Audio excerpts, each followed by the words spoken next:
नमस्कार आदाब। न्यू विदर्भ स्वदेशी न्यूज में आप सभी का स्वागत। मुख्य संपादक अमीन खान इनकी रिपोर्ट। ऑल इंडिया मजलिस-ए-इत्तेहादुल मुस्लिमीन के राष्ट्रीय अध्यक्ष बैरिस्टर असदुद्दीन ओवैसी साहब के जन्मदिन के मौके पर लंबे जीवन के लिए आज के दिन 17 मई 2025 को बुलढाणा जिला अध्यक्ष दानिश शेख के आदेश पर नांदुरा तालुका के जानिब से AIMIM के राष्ट्रीय अध्यक्ष बैरिस्टर असदुद्दीन ओवैसी साहब के जन्मदिन के अवसर पर वृद्ध आश्रम निमगान में खाने का कार्यक्रम का आयोजन किया गया, जिसमें तमाम वृद्ध आश्रम के लोगों ने AIMIM राष्ट्रीय अध्यक्ष बैरिस्टर असदुद्दीन ओवैसी साहब की लंबे जीवन के लिए और AIMIM की तरक्की के लिए दुआएं दी।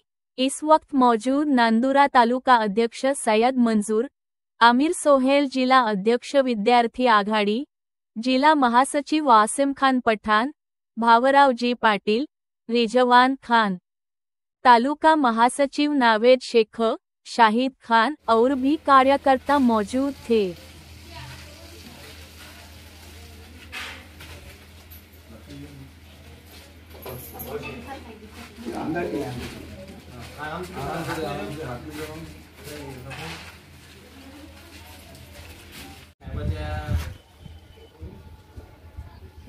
दिवाळीच्या निमित्त कार्यक्रम आम्ही ठेवलेला आहे।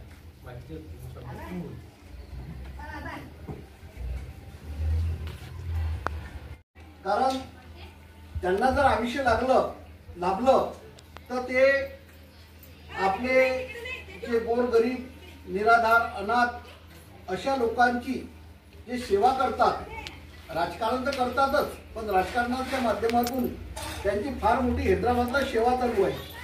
आणि अशा माध्यमातून आज आपण त्यांना ईश्वरचरणी हीच प्रार्थना करू की त्यांना दीर्घकाल आयुष्य लाभो, त्यांचे निरोगी राहो आणि त्यांच्या हातून अशी जनसेवा घडो। हीच आपण ईश्वरचरणी म्हणा किंवा अल्लाहला प्रीती म्हणून म्हणा, अशा माध्यमातून आपण ही प्रार्थना करू। मित्रांनो, ज्यांना बॅरिस्टर अशी पदवी मिळालेली आहे ते लंडनला शिकलेले आहेत आणि लंडनला पदवी घेऊन ते लंडनला त्यांनी नोकरी नाही केली तर ते आपल्या भारतामध्ये आले।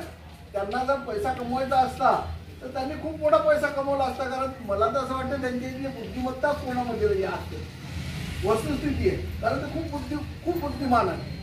आणि अशा माध्यमातून त्यांनी असं ठरवलं की आपल्याला परदेशात कुठे नोकरी न करता आपल्याच देशामध्ये जाऊन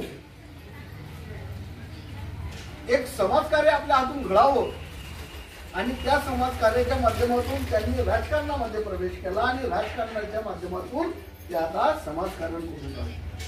आणि त्यांचं आता आपल्या देशाबद्दल जे त्यांनी देशप्रेम दाखवलं तर प्रत्येकाच्या हृदयामध्ये दादा ते बसलेले आहेत। आज एवढे बसलेले आहेत की जे हिंदू लोक एक नफरतच्या दृष्टिकोनातून त्यांना पाहत होते तर त्यांचा पैलू एकदम असा झाला की अरे खरे आज जर या देशाला असदुद्दीन ओवैसी साहेब ना भारताचे पंतप्रधान झाले तर हा देशच बदलून टाकलं जाईल, असं एक लोकांचं मत झालं।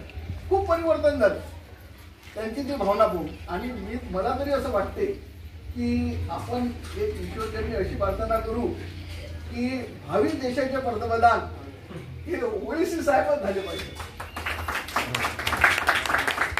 आणि आज MIMच्या माध्यमातून हा जो निराधार अनाथ लोकांना आज जेवणाचा कार्यक्रम दिला तर त्याचे मी आभार मानतो। आणि इथे जे नागरिक पदाधिकारी MIMचे आलेले आहेत त्यांचे सुद्धा मी आभार मानतो आणि मी माझे दोन शब्द